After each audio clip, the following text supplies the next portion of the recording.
Você está pensando demais e vivendo de menos. Essa é uma verdade dura, mas necessária. Quantas decisões você adiou só por medo de errar? Quantas vezes você ficou preso em hipóteses, projeções e cenários imaginários, enquanto a vida real seguia em frente? Pensar é importante, mas pensar demais é uma armadilha.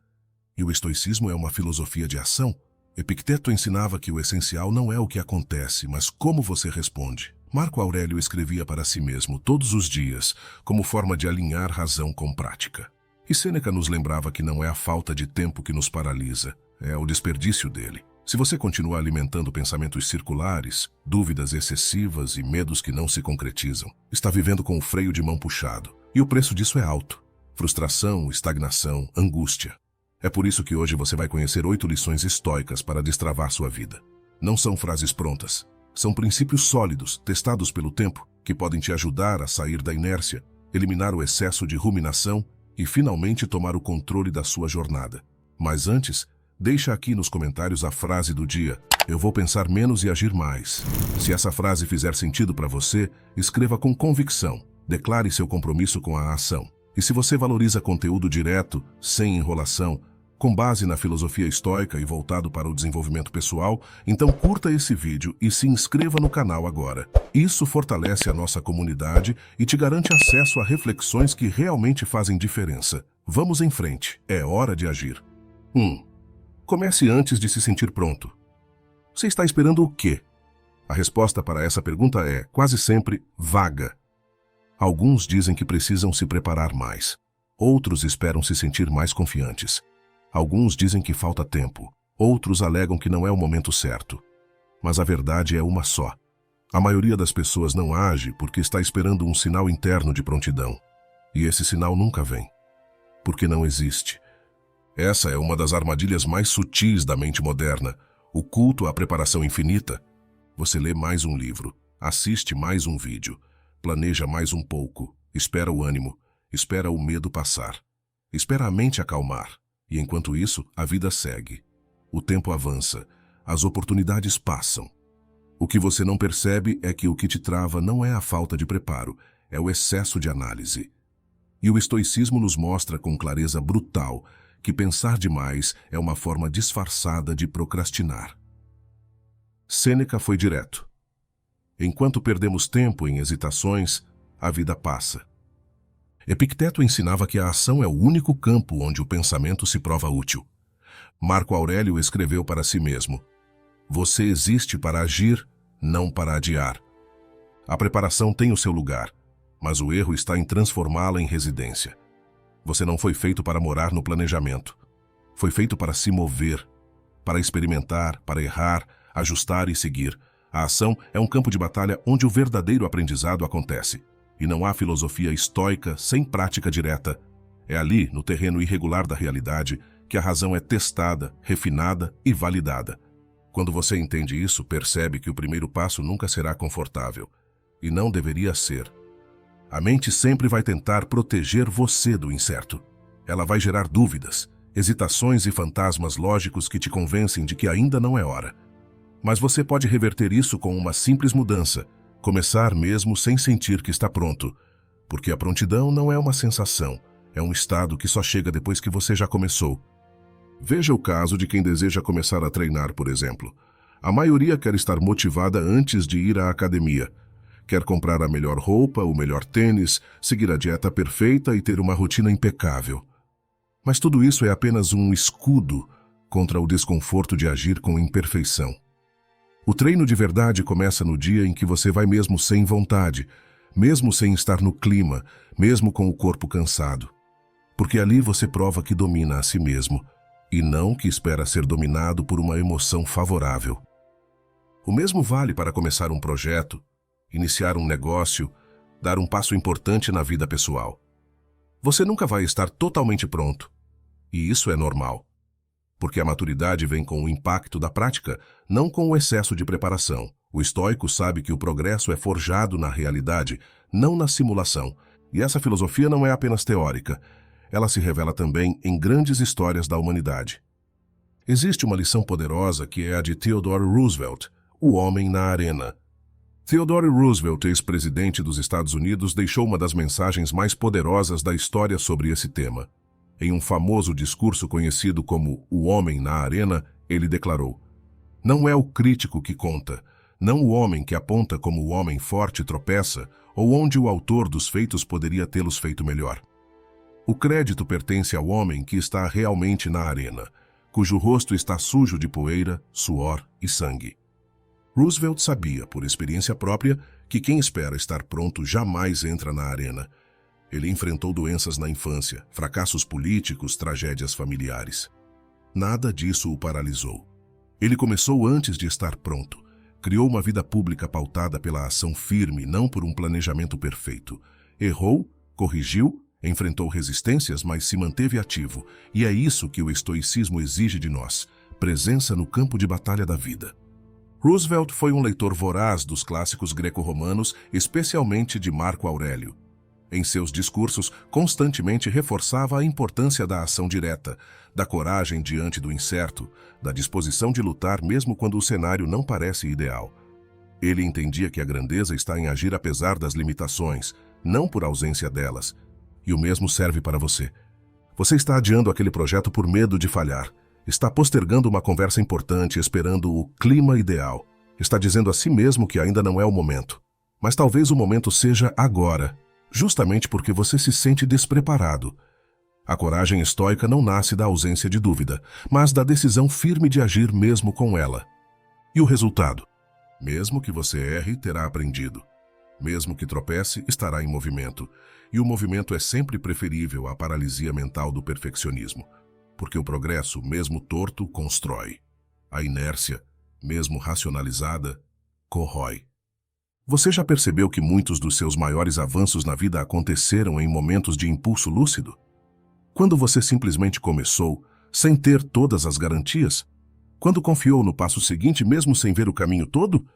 Pois é disso que se trata essa lição. Começar antes da perfeição, antes da certeza, antes da segurança total. Começar com o que você tem, com quem você é. E aceitar que o aperfeiçoamento virá depois, ao longo da jornada. A própria filosofia estoica é construída em cima disso. Marco Aurélio escreveu seu diário não como um mestre absoluto, mas como alguém que estava em prática constante. Ele falava com dureza consigo mesmo. Ele lembrava todos os dias que poderia errar, se distrair, se perder, mas mesmo assim, ele escrevia. Mesmo assim, ele agia. Mesmo assim, ele assumia o dever que a vida exigia dele. Essa é a postura que você precisa adotar. Se você quer destravar sua vida, pare de esperar se sentir pronto. Isso nunca vai acontecer da forma como você imagina. Você não vai acordar num dia iluminado, com a mente limpa e o coração cheio de coragem, pronto para fazer tudo dar certo. Na realidade, você vai começar com dúvidas, com medo, com hesitações, e ainda assim vai começar. Porque é isso que pessoas fortes fazem. Porque é isso que os estoicos nos ensinaram. Você pode rever essa lição todos os dias, mas nada vai mudar se ela não virar ação. E isso depende exclusivamente de você. 2. O medo é vencido pelo movimento. Imagine a seguinte cena. Um homem está parado à beira de uma ponte de pedra antiga, construída sobre um desfiladeiro profundo. O vento sopra forte, o céu está encoberto. O caminho à frente é estreito, irregular, e quase desaparece na névoa. Atrás dele, o chão já começa a ceder. Ele sabe que não pode voltar. O tempo está pressionando, mas ele hesita. E quanto mais hesita, mais o medo cresce. Mais o chão atrás se desfaz, e mais a ponte à frente parece ameaçadora. Até que, com um passo só, trêmulo mas firme, ele pisa na pedra seguinte. E percebe, não era a ponte que era frágil, era ele que estava paralisado. Essa imagem, essa metáfora silenciosa, resume o que muitos de nós vivemos todos os dias, à beira da decisão, à sombra do medo. E a mentira que ele sussurra: espere mais um pouco, ainda não. O medo é uma construção da mente. Ele projeta riscos, exagera perigos e subestima a sua força. Mas o medo tem um ponto fraco. Ele não resiste à ação. E isso é uma das verdades mais duras e mais libertadoras da filosofia estoica. Marco Aurélio dizia que, se o caminho é difícil, então é porque ele vale a pena. Epicteto nos lembrava que não é o que acontece que nos afeta, mas como reagimos.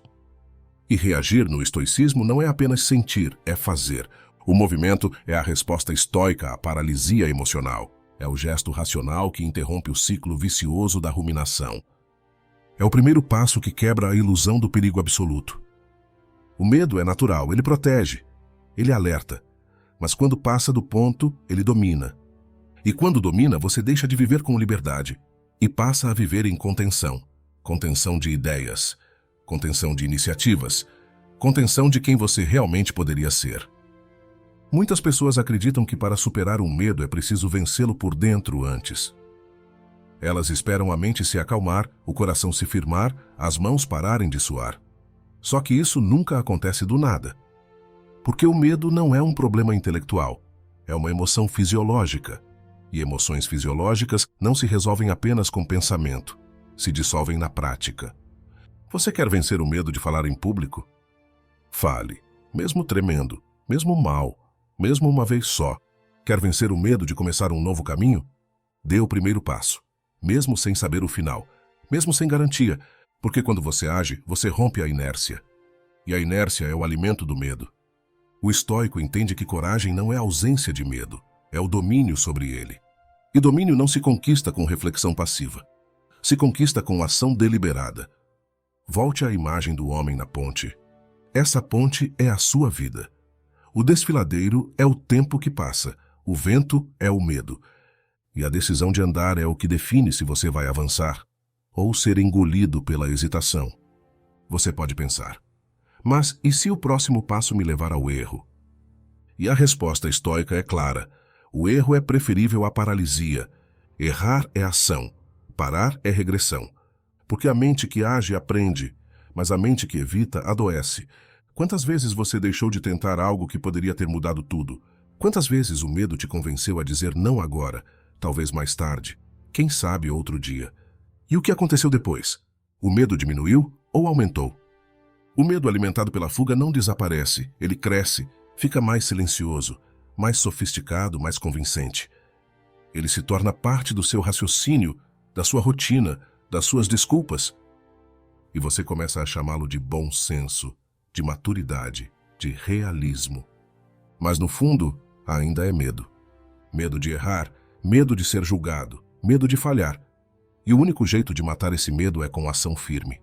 Se você quiser um exemplo real, incontestável, de alguém que venceu o medo pelo movimento, pense em Rosa Parks. Em 1995, no Alabama, ela se recusou a ceder o assento de ônibus a um homem branco, desafiando a segregação racial vigente nos Estados Unidos. Ela poderia ter esperado o momento certo. Ela poderia ter pensado nas consequências. Mas naquele dia ela agiu. Um gesto simples. Um movimento contido, mas inegociável.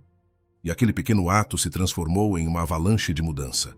Não foi ausência de medo, foi decisão acima do medo. É isso que define quem vive com força. Não é a ausência do temor, é a disposição de se mover mesmo com ele presente. Você pode não ter uma batalha social para lutar, mas tem seus próprios monstros. E cada vez que escolhe fugir deles, eles crescem. Mas quando você avança, mesmo com o peito apertado, mesmo com a garganta seca, eles recuam, porque o medo não resiste à firmeza da ação. Não é só a mente que move o corpo também move a mente. Mude a sua postura, levante os ombros, respire fundo, dê um passo e veja como, fisiologicamente, o medo começa a perder força. É por isso que soldados treinam marchando. É por isso que atletas aquecem mesmo antes da competição. O corpo envia sinais para o cérebro, e quando você se move, você diz para si mesmo, eu estou no controle. Mesmo que por dentro você ainda duvide. Essa inteligência estoica é prática, corporal, racional. Você não precisa sentir coragem para agir. Você age e a coragem te encontra no caminho. Se você estiver travado por medo, experimente isso. Escolha um micromovimento. Algo tão pequeno que o medo não possa combatê-lo. Por exemplo, se tem medo de gravar um vídeo, abra a câmera e apenas grave 10 segundos para você. Se tem medo de sair de casa para um novo projeto, apenas vista a roupa e vá até a porta. Se tem medo de conversar com alguém, apenas escreva a primeira frase. Esse gesto mínimo é um símbolo, e símbolos são poderosos, porque eles criam a narrativa de que você está agindo. E quando isso acontece, o medo começa a ceder. Não porque desapareceu, mas porque você deixou de alimentá-lo. O medo é uma sombra, mas sombras não têm substância. Elas crescem quando você recua e encolhem quando você avança. Você não precisa destruir o medo, só precisa caminhar mesmo com ele por perto. Porque cada passo é um ato de domínio, e domínio é o que o estoico busca. Então, a próxima vez que o medo te visitar, não discuta com ele. Levante, respire, dê um passo e lembre-se da imagem. O homem na ponte só descobriu a firmeza do caminho quando pisou. Antes de seguirmos para a próxima lição, eu tenho uma notícia rápida para você. Se você está gostando dos ensinamentos estoicos que compartilho aqui, tenho algo que pode te ajudar ainda mais. Nosso manual Estoicismo para uma Vida Moderna já está disponível. Nele, você vai descobrir como aplicar os princípios do estoicismo para transformar sua mente e emoções, enfrentando os desafios do dia a dia com sabedoria e calma. Seja no trabalho, nos relacionamentos ou nas dificuldades diárias, esse manual é o guia definitivo para te ajudar a viver com mais equilíbrio e propósito. Então, não deixe para depois. Clica no link na descrição ou no comentário fixado e garanta seu exemplar agora. Dê o próximo passo para dominar suas emoções e alcançar a paz interior. Agora sim, vamos voltar para a nossa lição. 3. Pare de tentar prever tudo. A mente humana tem uma sede insaciável por controle. Ela quer entender tudo, antecipar tudo, planejar cada detalhe do que ainda nem aconteceu. Ela projeta 1000 cenários antes de agir, e em muitos casos, nunca age. Mas o estoico sabe. Tentar prever tudo é o caminho mais eficiente para nunca viver de fato. O excesso de antecipação é um dos maiores ladrões de paz e ação da nossa era. Você não consegue focar no agora, porque está sempre calculando o que pode dar errado depois. Você não consegue dormir, porque sua mente já está ensaiando os conflitos do dia seguinte. Você não consegue começar, porque ainda está tentando montar o quebra-cabeça de um futuro que nem existe. Esse impulso por previsão absoluta é, na verdade, uma forma disfarçada de medo. Você tem medo do imprevisível, medo do erro, medo do incerto. E então inventa um roteiro mental detalhado, acreditando que assim terá mais controle. Mas a ironia é cruel. Quanto mais você tenta controlar o futuro, mais refém dele você se torna. O estoicismo oferece um antídoto direto. Aceite a incerteza e haja dentro dela. Não se trata de agir no escuro, mas de entender que o que é essencial pode, e deve, ser feito mesmo sem todas as respostas. Na biologia marinha, há um exemplo fascinante que sintetiza essa ideia com perfeição: o comportamento adaptativo do polvo. O polvo é um dos animais mais inteligentes e imprevisíveis do oceano. Ele não vive de planos rígidos, ele não constrói sistemas fixos, ele se adapta em tempo real. Não tenta prever o comportamento exato dos predadores ou a direção das correntes. Em vez disso, ele lê o ambiente com agudeza, reage com precisão e se move com autonomia. Se a água muda de temperatura, o polvo muda de profundidade. Se um predador aparece, ele muda de cor, de forma, de textura. Ele pode se esconder em objetos, se camuflar em pedras, fugir em disparada ou simplesmente se dissolver na paisagem como se nunca tivesse estado ali. O polvo não antecipa tudo. Ele se prepara para se adaptar. E essa é a virtude estoica. Não tentar prever cada detalhe do mundo externo, mas fortalecer o domínio sobre si mesmo para responder com clareza ao que vier. Enquanto você tenta desenhar cada curva do futuro com precisão, a vida, como o oceano, muda de direção, de humor, de pressão. O polvo não luta contra isso. Ele flui com inteligência. Você pode ser como ele. A tentativa de prever tudo vem de uma ilusão, a de que se você entender tudo, poderá evitar todo o sofrimento. Mas os estoicos eram mais maduros que isso. Eles sabiam que o sofrimento não vem do inesperado, vem da resistência ao inesperado. Marco Aurélio escreveu: perder-se em devaneios sobre o futuro é desperdiçar o presente. E o presente é o único campo onde se pode agir com firmeza. Quando você tenta prever tudo, você se torna escravo de variáveis que não controla. E se me criticarem? E se não der certo? E se algo fugir do plano? Essas perguntas te paralisam, não porque são reais, mas porque são infinitas. Não há fim para os "e se", mas há começo para o "mesmo assim". Mesmo que algo saia do esperado, eu ajo. Mesmo que o resultado mude, eu me adapto. Mesmo que o mundo desmorone, eu permaneço centrado. Esse é o núcleo da filosofia estoica. Você não controla o mundo. Você controla sua mente. Você não domina o futuro. Mas pode dominar a sua resposta a ele. Você não precisa prever tudo. Precisa estar pronto para tudo o que possa vir. Isso muda a postura. Em vez de tentar saber o que o outro vai dizer, você desenvolve calma para ouvir com firmeza. Em vez de tentar antecipar todo o resultado de uma decisão, você desenvolve racionalidade para sustentar as consequências. Em vez de tentar se proteger de toda dor, você aprende a suportar a dor com dignidade. O estoico não busca garantias, ele busca preparo. E esse preparo não vem de controle externo, vem de clareza interna. Epiteto dizia: não busque que os eventos aconteçam como você deseja, busque apenas que você responda a eles como deve. Essa é a libertação. Você não precisa mais viver com medo do que não sabe. Você vive com firmeza com aquilo que sabe. Você pode escolher a sua atitude. E se der errado? Essa pergunta tão comum é, na verdade, o veneno mais sorrateiro da ação. E se der errado? E se for diferente do que planejei? Resposta estoica: isso não importa tanto quanto você pensa, porque o que de fato importa é você continuar íntegro, lúcido e produtivo, mesmo quando der errado. Na natureza não há um plano mestre, há adaptação. E a mente humana, quando bem treinada, é capaz de superar imprevistos muito maiores do que imagina. Você não precisa ter todas as respostas, precisa apenas da decisão de seguir adiante com firmeza. Há quem tente construir castelos no mar e se frustra quando as ondas derrubam tudo. Mas o estoico não constrói castelos na espuma. Ele surfa, ele lê as ondas, ele cai, ele levanta, ele ajusta a prancha, ele muda de direção, mas nunca perde o equilíbrio interno.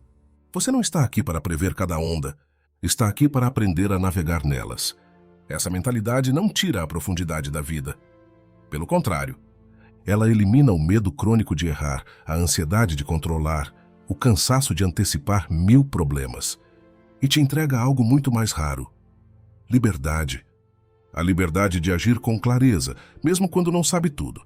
A liberdade de falar com convicção, mesmo que não agradem todos. A liberdade de seguir, mesmo quando o caminho não está nítido. Pare de tentar prever tudo. A vida não funciona como uma equação fechada. Ela pulsa, ela muda, ela surpreende. E isso não é um defeito, é parte da beleza. Mas quanto mais você desenvolve a mente estoica, centrada, adaptável, presente, menos você precisa de previsões e mais você se fortalece para qualquer cenário. Seja como o polvo. Não desenhe rotas fixas no oceano. Desenvolva a flexibilidade de se adaptar com inteligência. E lembre-se, o mundo real não pertence aos que sabem tudo, mas aos que sabem o suficiente para agir mesmo sem saber tudo. 4. Seja mais direto. Pense menos em como dizer e diga. Você já se pegou ensaiando 1000 vezes uma frase em sua cabeça apenas para desistir de dizê-la no momento exato em que mais importava? Já perdeu noites pensando no que devia ter falado, como devia ter falado, qual teria sido a reação se tivesse se posicionado com firmeza? A maioria das pessoas vive assim, sentadas sobre as palavras que nunca foram ditas, engasgadas com a própria verdade, cercadas por camadas de silêncio estratégico e frases inacabadas. A mente racional, que poderia ser uma aliada na hora de falar com clareza, acaba se transformando em um obstáculo, criando filtros demais, pesando demais cada expressão, analisando demais as possíveis consequências, até que o tempo passa, a conversa muda, a oportunidade se desfaz, e o que restou foi um amontoado de arrependimentos mudos. A verdade é que boa parte da nossa energia mental é desperdiçada tentando encontrar a forma ideal de dizer algo, como se houvesse uma fórmula mágica que garantisse entendimento perfeito, aprovação imediata e ausência de desconforto. Mas o estoico sabe, não existe forma ideal. Existe a forma verdadeira, e a verdade raramente é confortável. O estoico não está preocupado com retórica sedutora ou com performance verbal. Ele está comprometido com a clareza, com a essência, com o essencial e, acima de tudo, com a coragem de falar o que precisa ser falado, mesmo que a voz trema, mesmo que o clima pese, mesmo que o outro não reaja como esperado. Porque para o sábio, não é o impacto que define a fala, é a intenção, o conteúdo e a integridade de quem fala. Ficar calado quando algo importante precisa ser dito não é um gesto de sabedoria, é um gesto de medo. E o medo, quando assume o controle da linguagem, gera pessoas ambíguas, relacionamentos frágeis, decisões atrasadas e vidas onde tudo é empurrado para depois. Você não precisa machucar ninguém com palavras duras, mas também não pode continuar evitando conversas importantes por receio de parecer duro. A omissão, às vezes, machuca muito mais do que a franqueza. O silêncio pode parecer seguro, mas ele cobra caro. Ele alimenta mal-entendidos, cultiva ressentimentos e constrói uma versão distorcida de você nos olhos dos outros. O que poderia ser resolvido com uma frase direta torna-se um abismo difícil de atravessar quando se adia demais. Quero te convidar neste momento para fazer um exercício poderoso. Um momento de reflexão guiada. Respire fundo. Sente-se com a coluna ereta. Feche os olhos por alguns instantes. Traga à mente uma situação recente em que você se calou. Algo importante que você queria dizer, mas hesitou. Pode ser uma conversa com alguém próximo, uma discordância que engoliu, uma decisão que adiou por medo do que os outros iam pensar. Visualize o momento. Sinta o ambiente. Lembre do que você pensou, do que sentiu, do que segurou. Agora, com sinceridade, pergunte a si mesmo: por que você não falou? Foi medo de gerar conflito? Foi receio de parecer fraco? Foi tentativa de proteger alguém? Ou foi apenas comodismo emocional, aquele velho hábito de não se comprometer com a própria verdade? Seja honesto. Não se julgue. Apenas reconheça. Agora, com os olhos ainda fechados, diga mentalmente a frase que deveria ter dito. Não se preocupe com a perfeição. Apenas diga, como se estivesse ali, voltando ao momento. Veja como essa frase soa dentro de você. Veja como ela limpa algo, como ela libera uma energia estagnada, como ela restabelece um eixo. Essa é a força da linguagem honesta.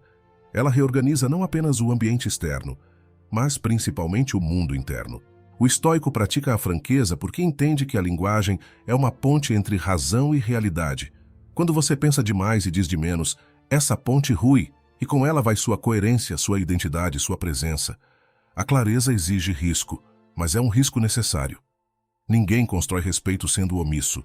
Ninguém estabelece confiança sendo vago. Ninguém transforma sua vida falando sempre o que os outros querem ouvir. É preciso aprender a ser direto, não por frieza, mas por integridade. A verdade direta, quando dita com presença e intenção correta, é um presente. Ela limpa, ela organiza, ela fortalece. A hesitação para dizer o que precisa ser dito muitas vezes se disfarça de prudência. Mas há uma linha fina entre ser prudente e ser covarde. A prudência calcula o melhor momento. A covardia adia indefinidamente. A prudência fala com tato. A covardia se cala por completo. A prudência mede o impacto. A covardia se esconde atrás de suposições. O estoico escolhe a prudência com coragem, não com fuga. Ele prepara a mente para aceitar qualquer reação do outro, mas não trai a si mesmo no processo. Isso exige treino. Exige desconstruir padrões sociais que associam verdade à grosseria. E exige, sobretudo, se libertar da necessidade de aprovação constante. Pessoas respeitáveis são, em geral, aquelas que você sabe exatamente o que pensam. Elas não precisam gritar. Não precisam exagerar. Mas quando falam, você entende. Porque há nitidez. Há solidez. Há um alinhamento interno entre o que sentem, o que pensam e o que dizem. Esse é o verdadeiro carisma estoico. A força de quem não joga com meias palavras, de quem não terceiriza sua clareza, de quem sustenta sua fala com postura. Esse tipo de comunicação não vem com técnicas de oratória. Vem com integridade, com alinhamento, com presença. E não se trata apenas de dizer o que pensa. Trata-se de dizer o que é essencial, sem embelezar demais, sem complicar demais, sem retardar demais. Uma verdade dita com precisão tem mais valor do que 10 parágrafos de floreios vazios. A linguagem direta é econômica, mas nunca superficial. Ela vai no ponto, e por isso impacta. Ela é firme, e por isso ecoa. O mundo precisa de mais pessoas que tenham a coragem de falar sem medo, de se posicionar sem agredir, de expressar sem mascarar. Pessoas que, como os estoicos, tratam a palavra como um instrumento de ação e não como um escudo de fuga. É claro que haverá momentos em que o silêncio é necessário. O estoico também sabe ouvir. Também sabe calar quando a palavra não serve à virtude. Mas há uma diferença imensa entre calar com sabedoria e calar por conveniência. O primeiro fortalece, o segundo adoece. E muitos, hoje, estão adoecidos por dentro, não por causa do que ouviram, mas por tudo que deixaram de dizer. Você precisa treinar esse músculo. Comece por pequenas conversas. Diga não quando quiser dizer não. Diga sim com convicção. Corrija alguém quando algo for dito injustamente. Expresse uma opinião com clareza, mesmo que seja diferente. Defenda seus limites. E aos poucos, essa nova musculatura verbal vai se tornando natural. Você verá como sua postura muda, como o outro começa a te ouvir com mais atenção, como os diálogos ganham mais profundidade, como os ruídos desaparecem, não porque todos concordam, mas porque tudo está claro. A mente que pensa demais em como dizer, acaba não dizendo nada que importe. A verdade não precisa ser perfeita, ela precisa ser dita, e quando você aprender a falar com clareza, verá que a vida se torna mais limpa, mais leve, mais respeitável. Não tema o desconforto da fala direta. Tema o acúmulo silencioso de tudo aquilo que você nunca teve coragem de dizer. A clareza é um ato de liberdade. E todo estoico que deseja viver com firmeza precisa praticá-la. 5. Você não precisa de motivação, precisa de disciplina. Nas montanhas do Himalaia, há um tipo de árvore que desafia a lógica da sobrevivência. Ela cresce em altitudes extremas, onde o oxigênio é escasso, o frio é constante e o solo, quase sempre congelado, parece hostil à vida. Ali, acima dos 4.000 metros, não há estações claras, nem flores exuberantes, nem campos férteis. O que existe é rocha, neblina, vento cortante e essa árvore solitária, de galhos tortos e casca espessa, sustentando sua existência em meio à dureza absoluta. Ela não escolheu estar ali. Não há poesia nesse crescimento. Ela simplesmente se levanta, centímetro por centímetro, ano após ano, enfrentando tudo, dia após dia, sem aplausos, sem plateia, sem clima favorável. Ela cresce porque precisa, porque está viva, porque é da sua natureza persistir, mesmo quando nada a motiva. Essa árvore não espera dias bons, não se pergunta se está no clima, não aguarda uma mudança externa para cumprir o seu ciclo. Ela apenas cresce. E isso é disciplina em sua forma mais crua. É o oposto da lógica da motivação que tanto se vende hoje. A lógica da espera, a lógica do sentimento, a lógica da inspiração. Quantas vezes você mesmo já adiou uma ação importante porque não estava se sentindo pronto? Quantas vezes deixou de começar algo por falta de ânimo? Quantas vezes se convenceu de que precisava se motivar primeiro? O problema é que essa espera por motivação cria um vício perigoso. Você só age quando sente vontade. E o dia em que a vontade não vier, que será a maioria deles, você não faz nada. O resultado? Uma vida cheia de boas intenções e poucos resultados. Um corpo cansado de tanto desejar e uma mente frustrada de tanto adiar. O estoicismo nunca foi uma filosofia de entusiasmo. Foi, desde o início, uma filosofia de dever. Para o estoico, a pergunta não é «estou com vontade de fazer isso?», mas sim «isso precisa ser feito?».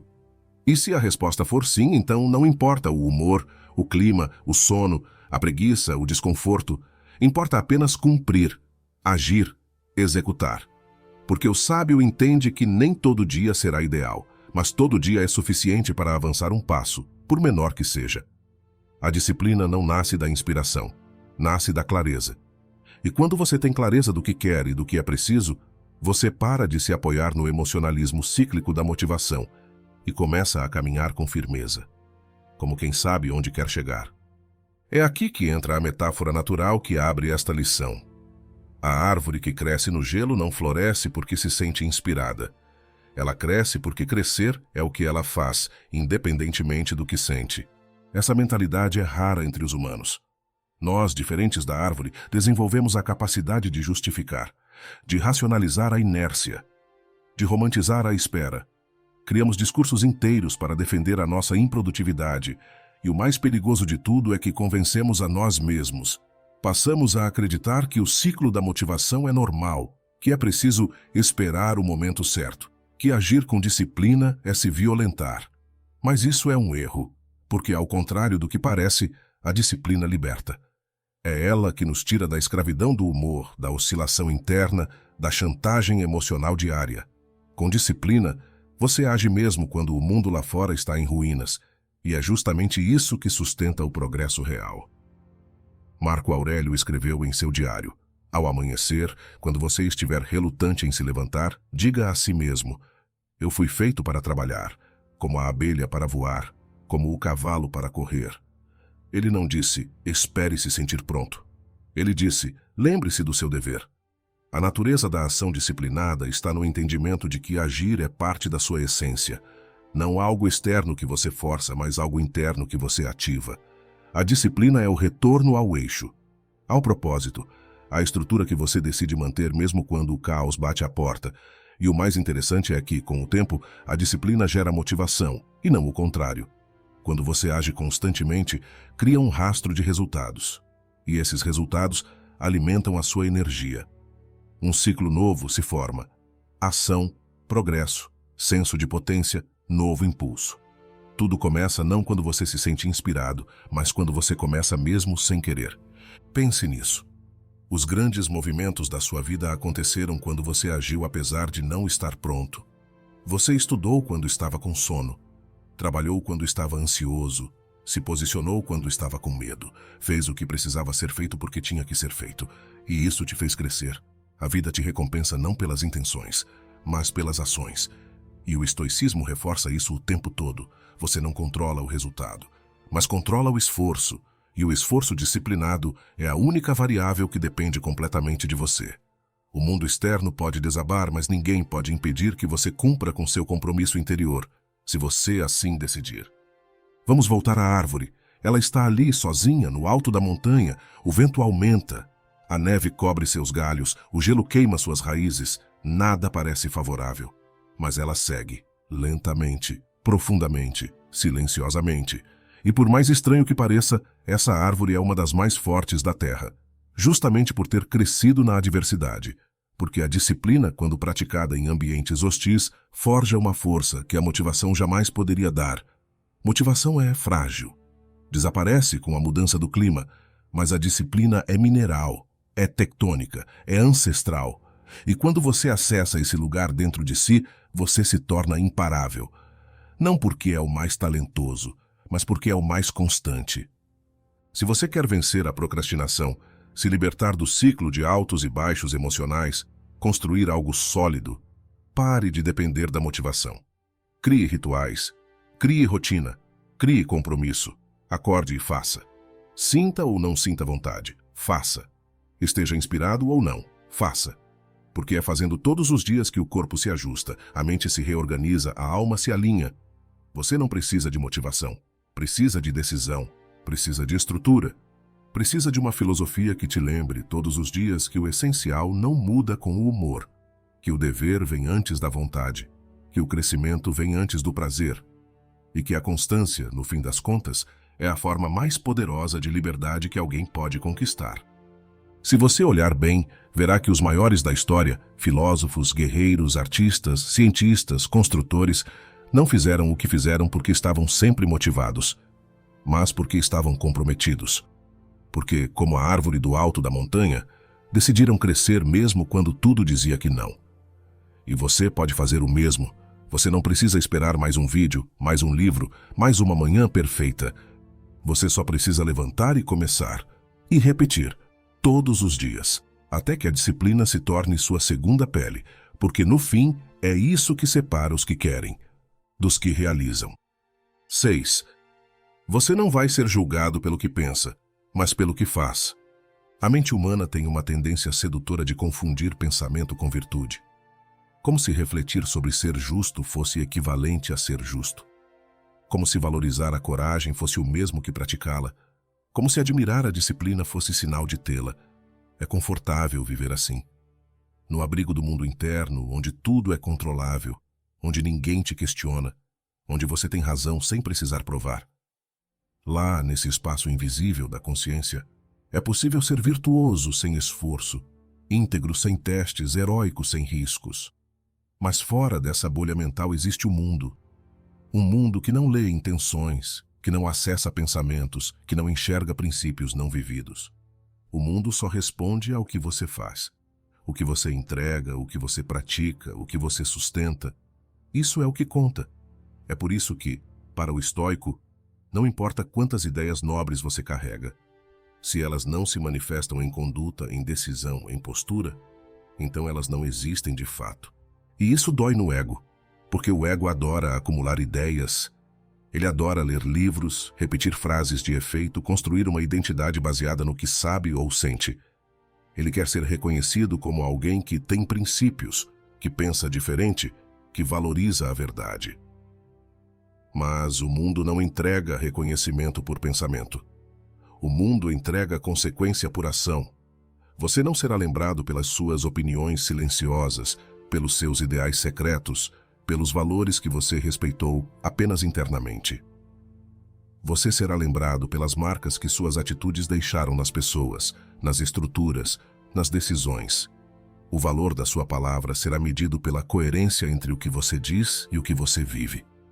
O respeito que você inspira não vem da sua mente. Vem da sua prática constante, da sua presença quando o fácil seria sumir, da sua firmeza quando o impulso seria ceder, da sua coragem quando o medo justificaria o silêncio. E é exatamente por isso que o estoicismo não é uma filosofia contemplativa, mas uma ética de conduta. Epicteto era direto ao dizer que não basta estudar a filosofia, é preciso vivê-la. Ele comparava aqueles que apenas falavam sobre virtude, mas não a aplicavam. Há atores que decoram falas, mas não encarnam o papel. Marco Aurélio escrevia diariamente para se lembrar de agir de acordo com o que acreditava, não apenas refletir. Sêneca advertia que o saber, quando não se transforma em fazer, é vaidade intelectual. O verdadeiro sábio não é aquele que tem a melhor resposta teórica, é o que responde com firmeza na vida real. E para entender o peso dessa verdade, é preciso mergulhar na experiência, não apenas nos conceitos. Por isso, deixe-me te contar uma história. Curta, densa e real o suficiente para te marcar.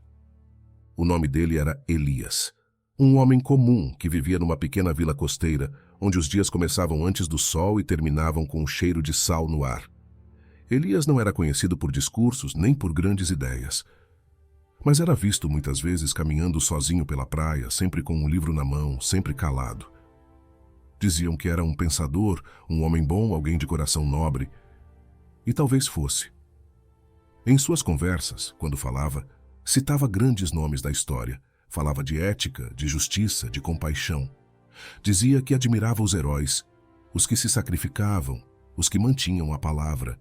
As pessoas o ouviam com respeito, porque havia algo sereno em sua fala.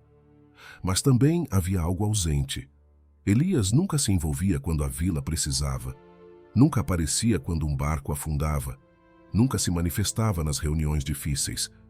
Era sempre o último a levantar a voz e o primeiro a se afastar quando o momento exigia posição. Um dia, uma tempestade violenta se formou no mar. Os pescadores mais experientes disseram que jamais haviam visto os ventos daquele jeito. Um pequeno barco estava preso lá fora com 2 jovens da vila. A vila entrou em alvoroço. Todos se mobilizaram. Homens preparando cordas, mulheres aquecendo mantas, outros tentando organizar uma equipe para ir até as pedras e lançar ajuda. Elias observava tudo da varanda de sua casa, com o livro ainda na mão. Viu os rostos aflitos, viu os gritos, viu a urgência, mas não se moveu. Ficou ali, parado, pensando, refletindo, pesando riscos, considerando possibilidades. Quando finalmente decidiu sair, os jovens já tinham sido resgatados por um homem velho e de costas curvadas que nem sabia nadar direito, mas que entrou na água, amarrou uma corda à cintura e caminhou pedra por pedra, puxando os 2 com a ajuda de outros. Naquele dia, Elias disse a alguns moradores que estava pronto para ajudar, mas que queria encontrar a melhor forma, que não queria atrapalhar, que pensou em 1000 jeitos de ser útil. Mas ninguém ouviu com atenção, porque naquela hora o que ficou registrado não foi o que ele pensou, foi o que ele não fez. E desde então, o olhar sobre Elias mudou, não por maldade, não por crueldade, mas porque a vila entendeu naquele momento que por trás das palavras e do silêncio havia um homem ausente quando era mais necessário. E essa é uma marca difícil de apagar, porque em momentos críticos ninguém julga o que você teria feito. Julgam o que você fez.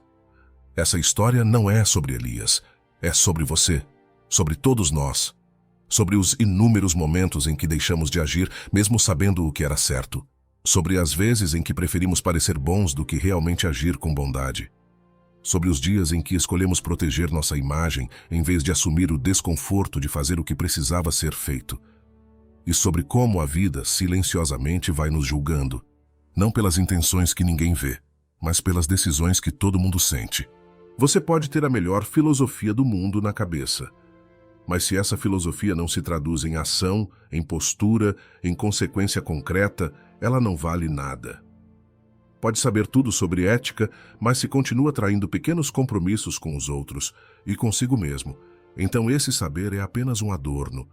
O que sustenta o valor de uma ideia é a conduta que ela gera, e o que sustenta o valor de um homem é a coerência entre o que acredita e o que pratica. Se você pensa em ser mais calmo, haja com calma. Se pensa em ser mais forte, encare os desconfortos. Se pensa em ser mais justo, corrija o que precisa ser corrigido. A vida não está interessada no que você admira, mas no que você realiza. E se você quer viver com força estoica, precisa aceitar essa responsabilidade. Precisa compreender que seus pensamentos moldam sua percepção, mas são suas ações que moldam o mundo. Que suas crenças estruturam sua visão, mas são suas reações que definem seu caráter. Que seus valores só são reais quando se tornam visíveis em suas escolhas. O resto é discurso. O resto é sombra. O resto é ego. Você pode pensar as coisas mais nobres, refletir os princípios mais altos, ter dentro de si os valores mais justos. Mas o mundo só verá aquilo que você fizer. Só respeitará aquilo que você sustentar. Só lembrará do que você marcou com ações, e não com intenções. E no fim, é isso que define a solidez de um estoico. Não o que ele pensa, mas o que ele faz, mesmo quando ninguém está vendo. 7. Coloque uma tarefa acima do pensamento. Você já acordou num dia aparentemente normal, com várias coisas para fazer, e percebeu que o seu cérebro decidiu transformar tudo aquilo em um quebra-cabeça mental gigantesco? A lista de tarefas não era tão grande, mas, ainda assim, você ficou girando entre uma coisa e outra, se perguntando por onde começar, o que era mais importante, se valia a pena fazer tudo mesmo ou se podia deixar para depois. Resultado: o tempo passou, você gastou mais energia pensando do que agindo e terminou o dia com aquela sensação sufocante de que ficou ocupado, mas não produziu quase nada. Pois é, essa sensação não é aleatória. Ela é consequência direta da ausência de um princípio simples: colocar uma tarefa acima do pensamento. O estoicismo não combate o pensamento. Ele combate o excesso dele, a ruminação, a hesitação crônica, a paralisia de quem tenta organizar mentalmente cada passo antes de começar a andar. Epicteto já dizia: não são os fatos que nos perturbam, mas a interpretação que fazemos deles. E isso vale também para os compromissos simples do dia. Porque não é a tarefa que te consome, é o tempo que você perde avaliando, recalculando, debatendo consigo mesmo se vale a pena ou não fazer, se agora é a hora, se está com energia suficiente, se está no clima. O pensamento, nesse caso, deixa de ser uma ferramenta de clareza e se transforma em um sabotador silencioso. E o antídoto para isso é direto. Escolha uma única tarefa, apenas uma, e execute. Não pense mais sobre ela. Não negocie com ela. Apenas comece. E o pensamento certo virá depois da ação, como consequência, não como pré-requisito. Para entender isso na prática, vamos sair do campo filosófico por um instante. Nada de mitos gregos ou histórias de imperadores. Vamos falar de algo banal, cotidiano, mas profundamente revelador: a pia cheia de louça. Imagine alguém que chega em casa depois de um dia longo, está mentalmente cansado, mas precisa dar conta de algumas tarefas. Olha para a pia e vê um amontoado de pratos, talheres, copos e panelas. A primeira reação não é física, é mental. Ele olha, franze a testa e pensa: que preguiça, dá para deixar isso para amanhã. Depois: mas se eu deixar para amanhã vai acumular. Em seguida: mas também que saco, só eu lavo isso. E assim por diante. Surge então um debate interno, uma mini-guerra de argumentos, justificativas, pequenas doses de culpa, promessas vagas, depois do banho eu faço, e por fim, uma distração qualquer. O celular, a TV, um mergulho em qualquer estímulo que o faça parar de pensar naquilo. A louça continua lá, intocada. Mas, curiosamente, mesmo sem ter feito nada, a pessoa já está exausta. Agora observe o que acontece quando, em outro dia, diante da mesma pia cheia, a mesma pessoa decide: não vou pensar, só vou lavar o primeiro copo e lava. A mão já molhou. A espuma já está na esponja, o som da água já está fluindo, e sem que perceba, o corpo entra no ritmo.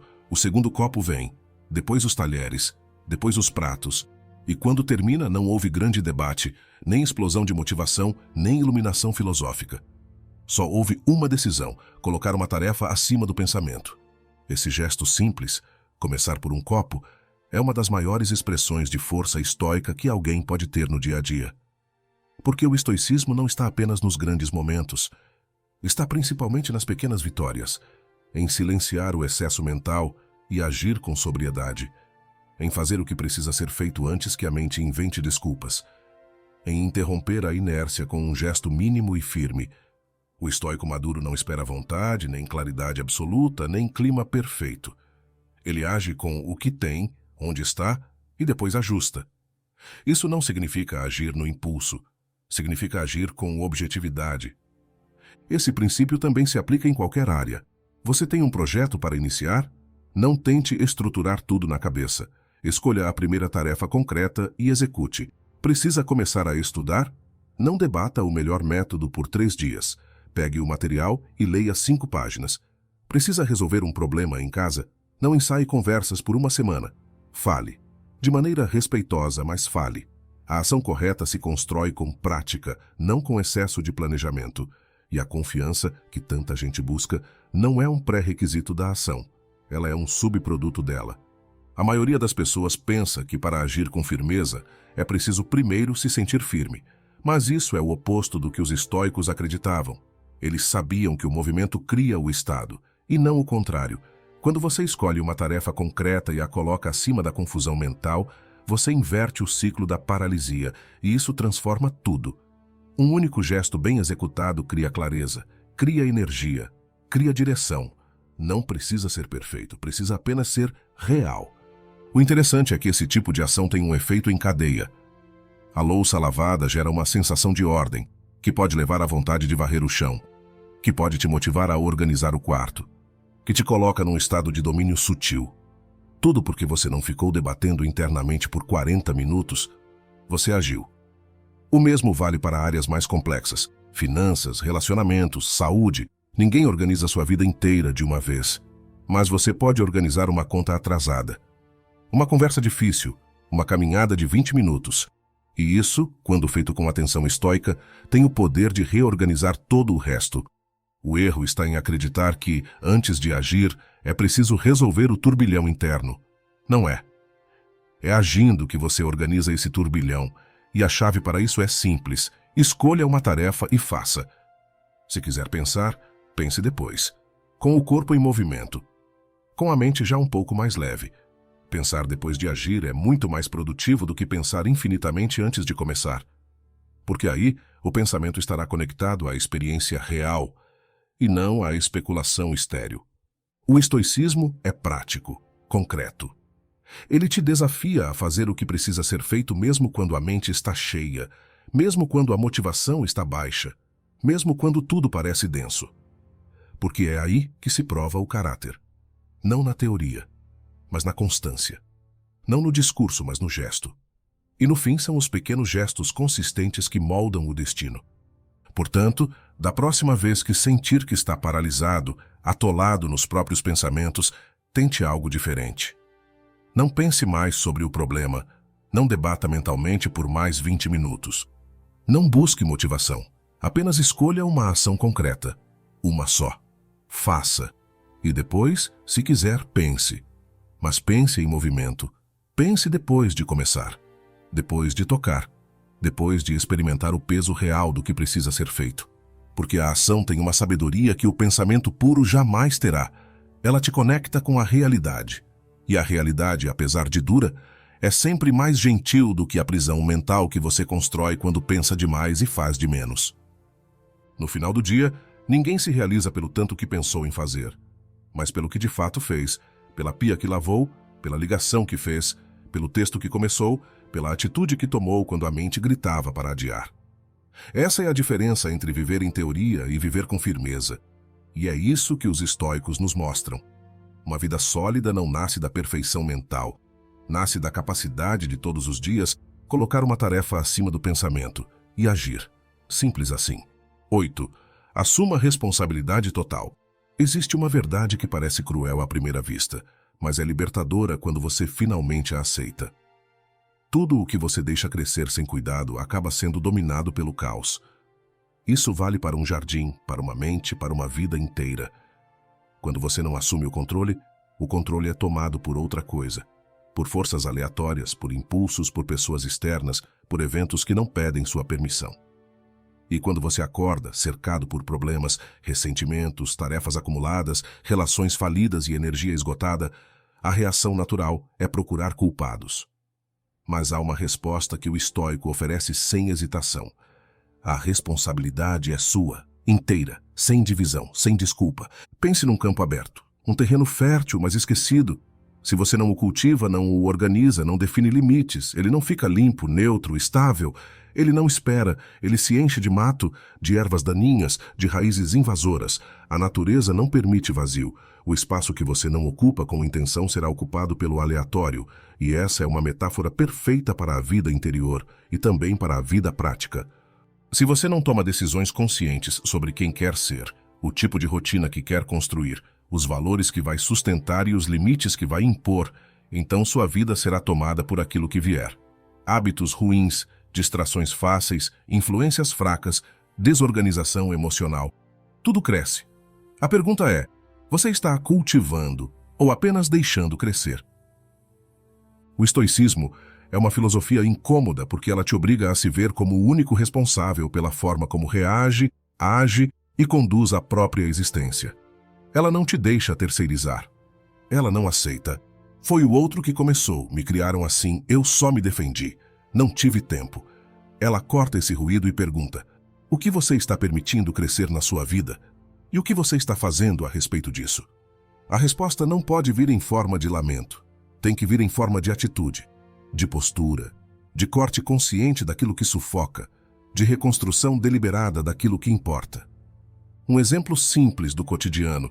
Imagine alguém que vive dizendo que sua vida está fora de controle, que está exausto, que não tem tempo para nada, que está se afundando. Mas ao observar mais de perto, você nota que essa pessoa assiste 2 horas de séries toda noite, passa mais 1 hora nas redes sociais, alimenta conversas inúteis todos os dias, diz sim a tudo que aparece, nunca organiza o que precisa fazer e acorda sempre no último minuto. O caos que ela vive não foi criado por um inimigo externo.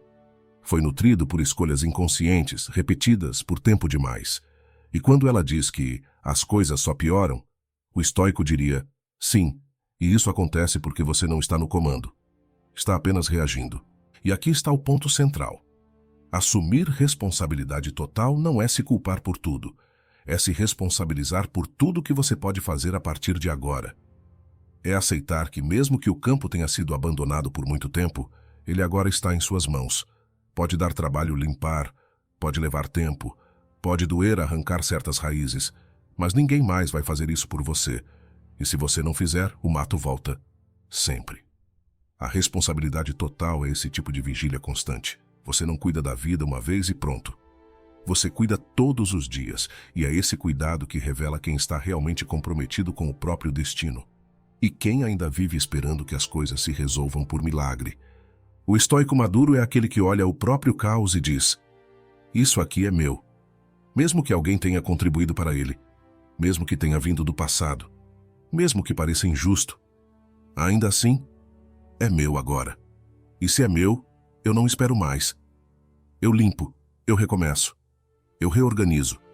Não importa quantas vezes for necessário, porque não há força maior do que alguém que decide ser autor da própria vida, em vez de continuar vítima da própria passividade. Você quer ver isso na prática? pegue um caderno.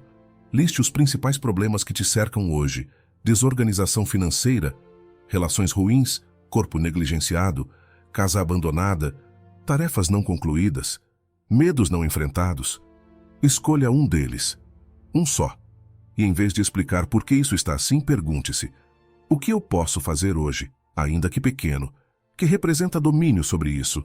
Uma ligação, um pagamento, uma conversa que você vem evitando, uma limpeza, uma decisão, qualquer coisa que represente uma poda, um corte, uma demonstração real de que você está disposto a cuidar do campo. Isso muda tudo, porque a partir do momento em que você age com esse tipo de clareza, você recupera algo que muita gente perde cedo na vida: o senso de força interior, de que você não está à mercê, de que a bagunça existe, sim, mas não é permanente e não é invencível.